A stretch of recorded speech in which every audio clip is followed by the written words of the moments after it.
Suspense.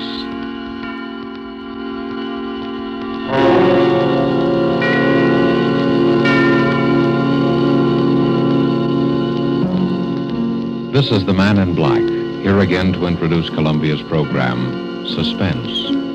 Tonight, heading our Hollywood cast are two noted leading men. One, Mr. Preston Foster, a star long established, the hero of many an adventurous film, the latest, the 20th Century Fox production, Guadalcanal Diary. The other, Mr. Dane Clark, a newcomer to the screen, whose auspicious debut in Action in the North Atlantic has made him warmly welcome in these parts. Mr. Clark appears tonight as a young man who awoke one morning to find himself in a very serious jam. And Mr. Foster is the San Francisco homicide detective who is willing to help his friend, up to a point. The play called The Singing Walls by Robert L. Richards, adapted from a story by Cornell Woolrich, is tonight's tale of Suspense. If you've been with us before, you will know that suspense is compounded of mystery and suspicion and dangerous adventure. In this series are tales calculated to intrigue you, to stir your nerves, to offer you a precarious situation, and then withhold the solution until the last possible moment. And so it is with the performances of Preston Foster as Detective Denny Sullivan and Dane Clark as young Tom Cochran. We again hope to keep you in suspense.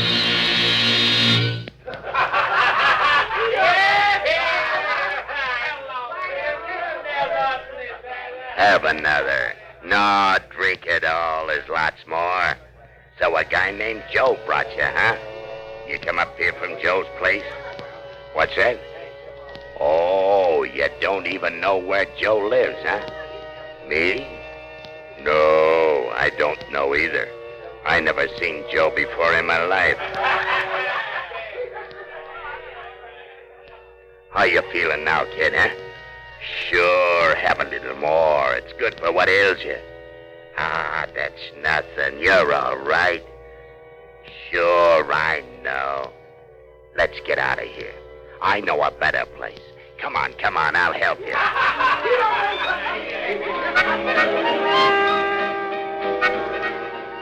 No, that's not a window. It's bricked up. They put a building up right behind this one. That's right. It comes right out of the walls. Singing walls. Yeah. We got hot and cold running water here and singing walls.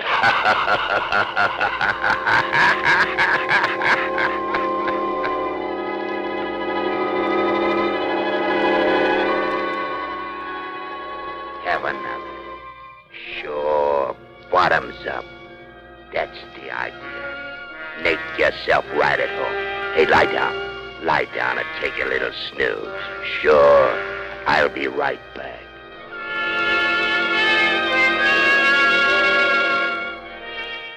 What's the matter? Have a little trouble in here while I was gone? What's blood?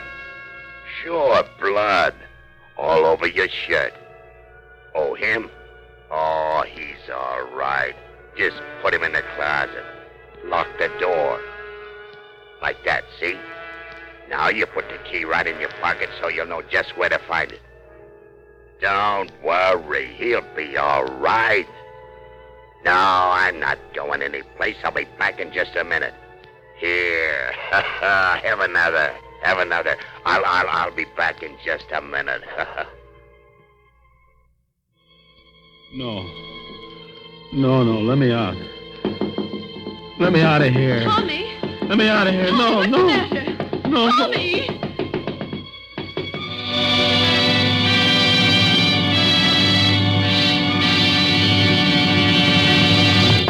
Tom! Tommy! Tommy, wake up! What? What is it? I've been knocking at your door the longest time. Huh? You were having a dream or something. Yeah, what time is it? It's way after noon. You came in pretty late. Did I? Toss me my bathrobe, will you, sis? Don't you know what time you got in? Not exactly. Oh, Tommy. I know it's tough not having a job all these months, and I know you've tried. But this isn't doing you any good. I know, sis, but last night was the first time in a month, and anyway, it was different. I had a few drinks, but it was different. Something happened. What do you mean something happened? Well, it wasn't just the drinks. They were doped or something. Oh, Tommy. No, look, sis, it's not just an alibi. I don't remember where I was or anything, only that just now I seem to be dreaming about it. About what? About last night. I could hear you banging on the door all the time I was dreaming. And then it seemed as though I wasn't dreaming at all, that I was remembering a lot of things. What sort of thing? Well, it was all mixed up. There was a guy with a kind of a frog voice that kept giving me drinks. And I was sort of floating. Then there was a place that music came out of the walls. There was something about blood on my shirt.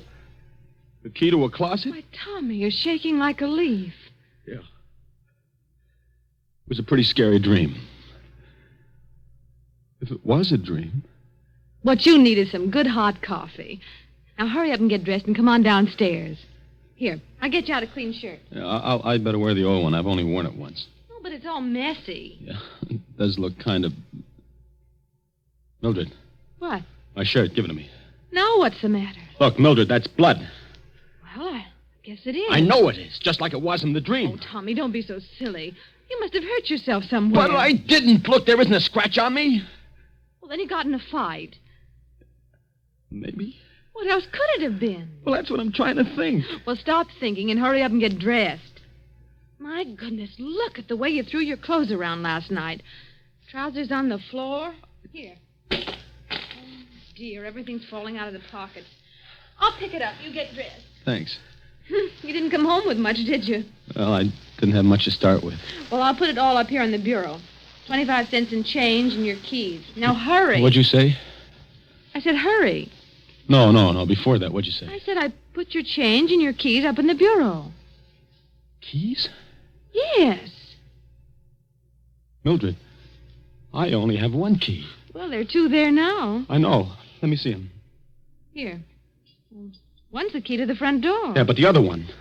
Doesn't belong to any door in this house. It's the key to the closet. What closet? Last night it wasn't a dream. Tommy, what are you talking about? Mildred, you better call Denny right away. But he's on duty. I know, but get him over here right away. Tommy, what is it? Last night, I think I killed a man.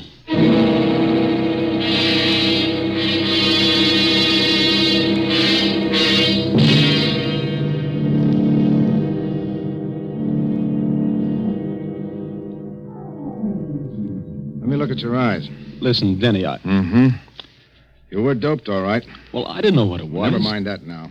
How much do you remember? Look, Denny, I hated to bring you in on this, and I didn't know who else to go to. Skip it. What's the use of having a brother-in-law who's a cop if he can't help you once in a while? How much do you remember? Well, just what I've told you. Just like it was in the dream, only it wasn't a dream. You see, there was this guy, Joe, just some guy I'd known from someplace, I don't know where. See, I met him on the street, and he took me to the party. And then the guy with the frog voice began giving me drinks. And then everything got confused. And I was in another place with the singing walls and some harmonica playing or something. I don't even know whether it was in the same apartment even, but that's where the closet was. What about the guy The dead guy. Well, at first he wasn't there, and then he was. He was sort of slumped over in a big armchair. Then Frog Voice put him in a closet. That's what I remember. And then he left.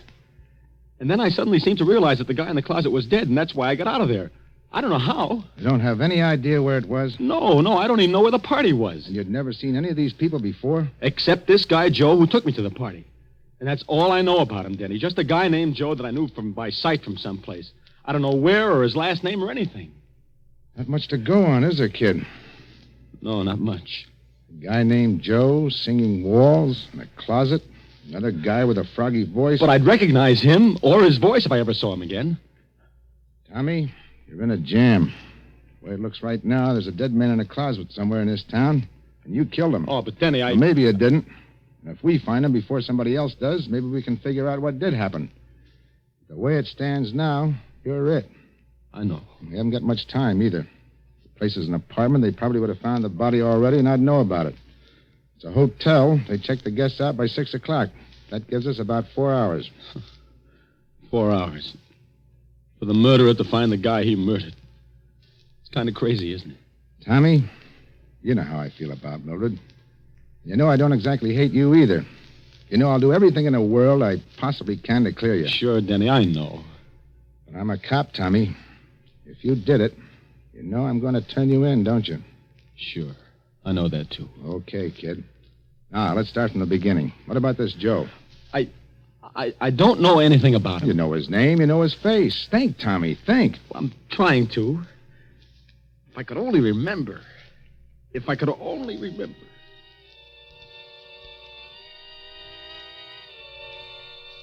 So a guy named Joe brought you, huh? You come up here from Joe's place?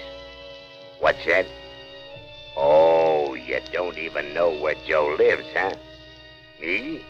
No, I don't know either. I never seen Joe before in my life.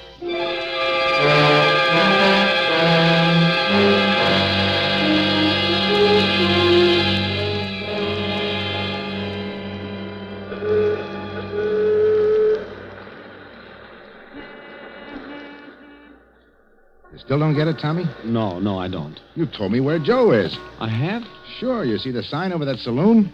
Yeah, it's Joe's place. But how do you know that? Tommy, you were playing with bad boys last night. And this is where bad boys hang out, among other places. It's got a name. It's run by a guy named Joe. He minds his own business, as far as we know, but his customers don't. So? It all clicked when I remembered you said the guy with the frog voice asked you if you came up there from Joe's place. He didn't mean where Joe lived or anything. He meant this place. He thought maybe you were one of the boys. Yeah, but how did I ever meet this Joe? I've never been here in my life. He runs another joint, a respectable saloon. It's a sort of cover, about 3 blocks from our house, the town tavern. Hey, that's right. Remember? Now, Joe may or may not be in on this. Frog Voice made a big play to you that he didn't know Joe. He'd never seen him before in his life. His customers always cover him. It's better for them that way. But if my hunch is right, Joe is going to be plenty surprised when he sees you walk in there. Me? Walking there? Ah, don't worry. Just walk in and sit down at the bar. If you're not out in a couple of minutes, I'll know you recognize the guy and we're on the right track. I'll come in as though I didn't see you and go into the phone booth. And then what? Then we'll see. Okay, kid? Okay. Oh, one thing. Yeah? If he offers you a drink on the house, take it. Sure. Well, here goes.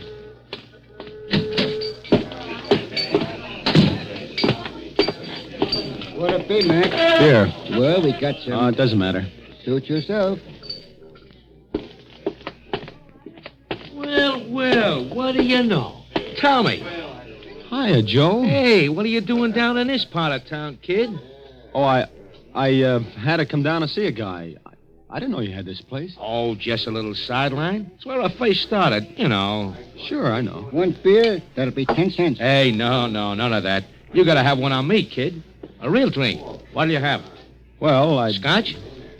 Okay. Scotch for the gentleman, Larry. The very best. You understand? Oh, yeah, sure. I'll take rye. Hey, Tommy. There was some party last night, huh? What? Yeah. Hey, where'd you disappear to? I was looking all over for you. You know, that's a funny thing. I don't even remember. I get it. Well, a guy has to cut loose once in a while, huh? Yeah. One Scotch, the very best. And one rye.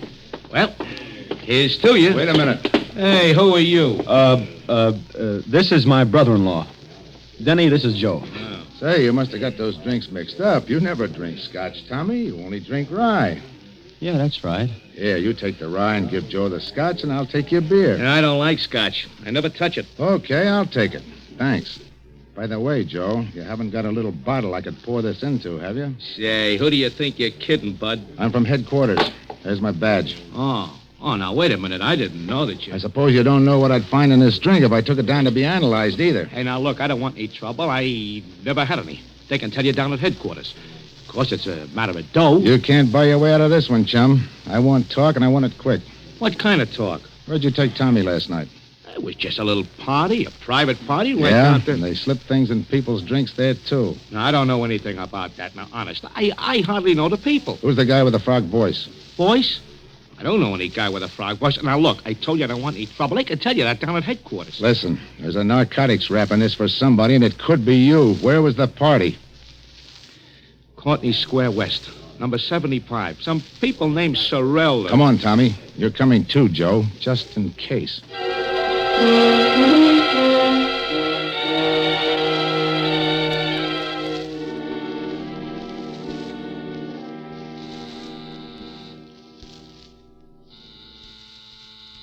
Sorrel, A.J. Does this look like the place, Tommy? Well, it looks like it. Could be. Everything has been so confused since last night, Well, this is it. It better be. Mrs. Sorrel? Yes? I'm from police headquarters. Oh? Mind if we come in and look around? Why, no. Come on, Tommy. You too, Joe. By the way, you two know each other? Oh, his face familiar. I think he's been here on a couple of parties. We kind of get crazy parties. All kinds of people wander in and out. Is that what the trouble is? It might be. You know anyone with a froggy voice? No, not that I can remember. Okay, let's look at the apartment. Well, this is the hall, of course. And here's the living room. Joe, you stay here in the hall. And you better be here when I get back. I'll be here. So this is the living room. Uh-huh. This is the bedroom. Looks kind of messy now. See anything? No. And over here's the kitchenette. I see. And that's about all there is to it. What's that room there? Oh, that's just a sort of storeroom. Well, I think we better look at it, though. Come on. Well, all right. There, see? There's nothing much in it. An old armchair and a bed. We use it as a guest room sometimes. Jenny, that closet. Oh, there's nothing in there. Just a lot of old odds and ends. Open it. Well, it's locked. All right, unlock it. I'm not sure where the key is. And, lady, you better find it. Well, I'll try. Be right back. Is this it, Tommy? Well, there was a closet like that. And a window just over there where that one is. And the armchair and the bed. Don't you remember? I can't, Denny. Let me have that key. Wait a minute. Here she comes. I think this is it. Try it. It sort of sticks sometimes. I'll help you. There it comes. See? Just a lot of old junk. Uh-huh. Oh, come on, Denny. You sure? Sure, I'm sure. Come on. Well, I guess that's all, Mrs. Sorrel. Thanks for showing us around. That's all right. Hello, Joe. Still here, huh? You don't mind if I stay here and visit a while, do you? No, I guess not. Well, goodbye. Bye. Thanks again. Well, goodbye and good luck, copper. I'm sorry, Denny. That was a try. Well, what do we do now? I don't know, Tommy. I don't know. Think, Tommy. Think. We found Joe. Now, what about those singing walls?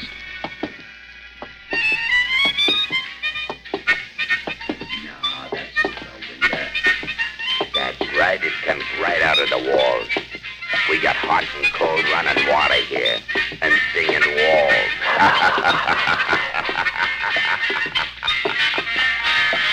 Denny. Yeah? Listen. What? That's it. The singing walls. The music I heard last night. You sure? Sure. I remember the piece, the harmonica and everything. It's coming from right around here someplace. Denny, it's coming from their apartment, the one we just left, Sorrel's. Well, come on. This must be the place, Tommy. The closet, now the music. They must have been pulling a fast one on us. Well, All right, quit stalling. Come on, Tommy. darling? You heard me. You two brushed us off pretty slick, didn't you? Hey, now listen, I told you I don't know anything about this, but if you... Where's the music coming from? Well, from the radio. The radio? Yes, I turned it on in the kitchen just now when I started to fix dinner. It's a little portable. And here, see? Okay. Now, I don't get it. What did you mean by... Skip it.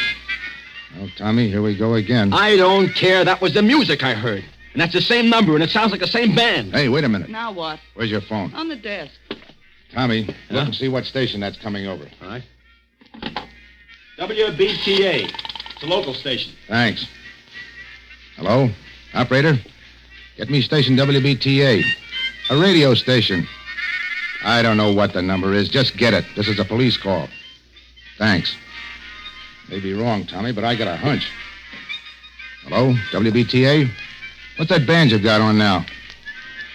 I don't care if it's an electrical transcription or a Mickey Mouse cartoon. What's the guy's name? What? Turn off that radio. Now, what was that guy's name? Yeah. Mm-hmm. Well, where can we get a hold of this guy? Where does he hang out? I see. 5 nights a week, huh? That include tonight? Thanks.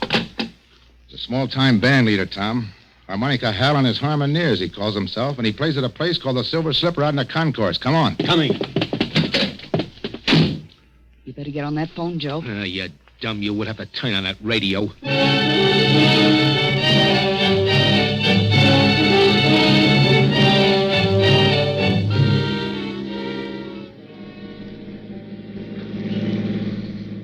There's a silver slipper right over there. Okay, let us out here. Right. Here you are. Thank you, sir.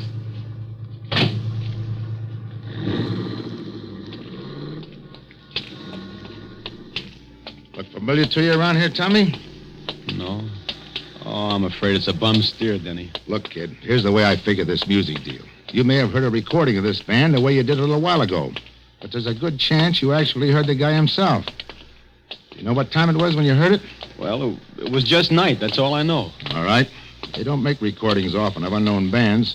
And this Silver Slipper isn't on the air. So maybe you were out here someplace and heard the band itself. Maybe.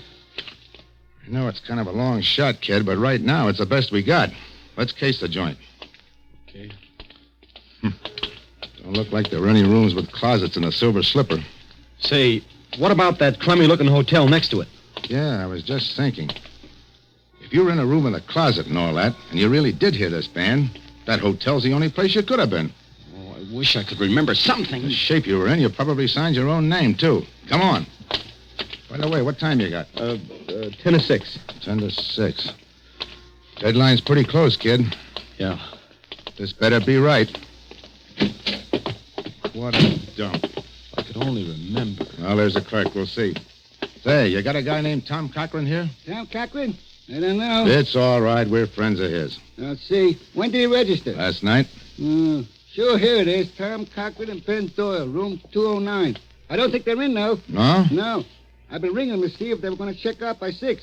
I was just going to send somebody up. Well, they were out at a big party last night. Probably haven't pulled themselves together yet. As a matter of fact, that's why we came to see him. Should I ring again? No, we'll sort of surprise them. Okay, right up those stairs. But they got to be out by 6 or pay for another night. We'll take care of that. Let's go, Tom. Denny, did you see that handwriting on the register? Yeah. It was mine, all right. This is it, Tommy. One way or another. Yeah. Here's 209. Don't put your hand on that doorknob. Oh, fingerprints. Use your handkerchief. It's locked. I got some keys. It's an easy lock. Here we go, kid. Denny, this is it. Close that door. Yeah. There's a closet. Give me the key. Here, you better hold my gun on that door just in case. All right. Denny, look out! He was just falling. He's dead. Oh, gee, this is awful. You remember now? Yeah. But I can't put it together. Let's have a look. Oh. Stabbed. Here's his driver's license. Benjamin Doyle. Oh, Give me it. Hello? Oh, yeah, we found him, all right. No, they're going to keep the room for another night. No. There's not a thing we want. We're in for it now, kid. Denny, look on the floor over there. Clasp knife, covered with blood. That's what did it, all right? Yeah. Hey. Yeah, I know. It's mine. Tommy, why didn't you tell me? Honest, Denny, I didn't even know I'd lost it until I just saw it there now. Fingerprints all over it. It's clear as though they'd been made in sealing wax. Right-handed, aren't you, Tommy? Yeah, right-handed. Let me see your right hand. Doesn't take an expert to read these. Those prints are yours, all right, kid. Yeah, I guess they are. And you still don't remember? Honest, Denny, I don't. Can you think of any other explanation? No, there's the guy with the frog voice, but I must have just dreamed them up. I don't know. Well, kid, I guess this is it. You did all you could, Denny. Don't feel bad. You can plead insanity or something. Maybe we can prove you were doped. Maybe. You better call headquarters, Denny. Let's get it over. All right. So where are you going? I don't want to phone from here. The clerk will listen in. There's no use getting all the wolves on us before we have to. Aren't you afraid that I'll... No. Oh, I won't. I'll just have him send a detective car. You won't have to go in the wagon. Thanks. Better let me have my gun. Sure. I'll be back. Lie down for a couple of minutes. You look kind of sick. I am. Oh.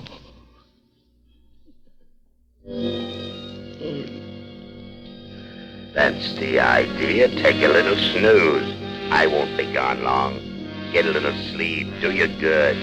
I'll be right back.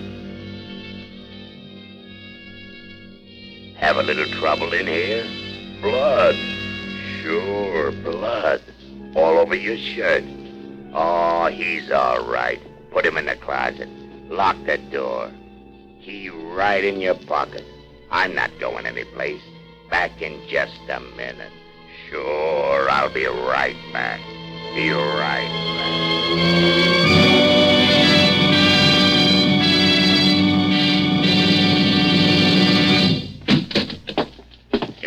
You! Yeah, me. Hey, what are you going to do with him, Froggy? Get him in the other room until his copper friend misses him and starts looking. Now, listen, I don't want to be in anything like this. Shut up. You're in it up to your neck.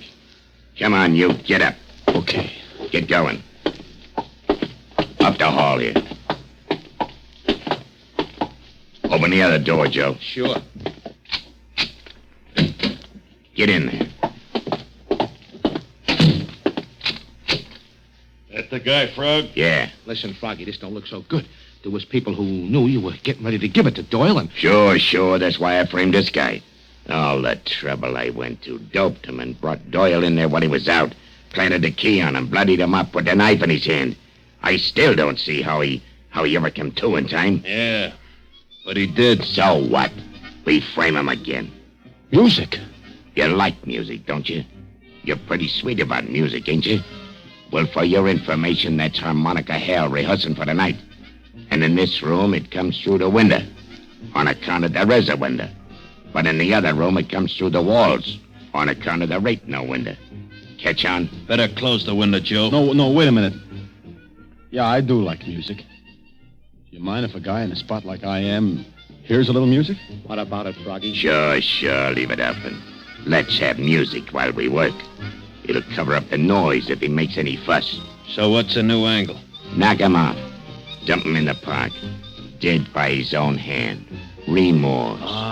We leave the gun beside him and plant some of Doyle's stuff on him. Yeah, I got it. All right, get going. Tie him up. Right. Yeah. Put a handkerchief in his mouth. Yeah. Put a cord around him. He's drunk, see? And we're taking care of him. Okay. Where's the car? Round the back. Nobody will see us going out that way. Come on, over there. All right. You ready? Just a minute.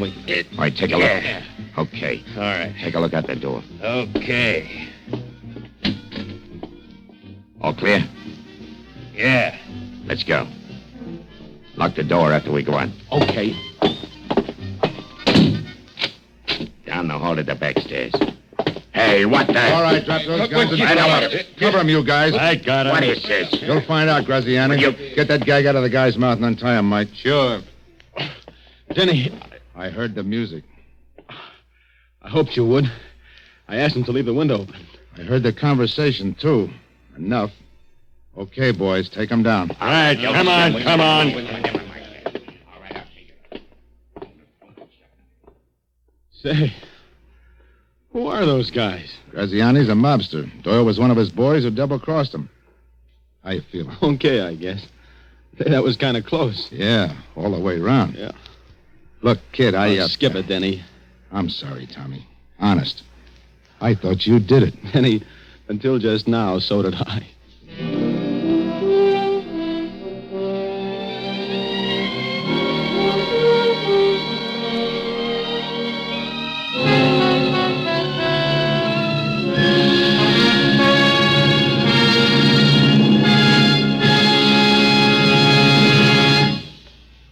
And so closes The Singing Walls, starring Preston Foster with Dane Clark. Tonight's tale of Suspense. This is your narrator, the man in black, who conveys to you Columbia's invitation to spend this half hour in suspense with us again next week at this same time, when Miss Lillian Gish and Mr. Otto Kruger will star in the suspense play Marry for Murder. The producer of these broadcasts is William Spier, who, with Ted Bliss, the director, Bernard Herman and Lucien Marowik, conductor and composer, and Robert L. Richards, the radio author, collaborated on tonight's Suspense. This is CBS, the Columbia Broadcasting System.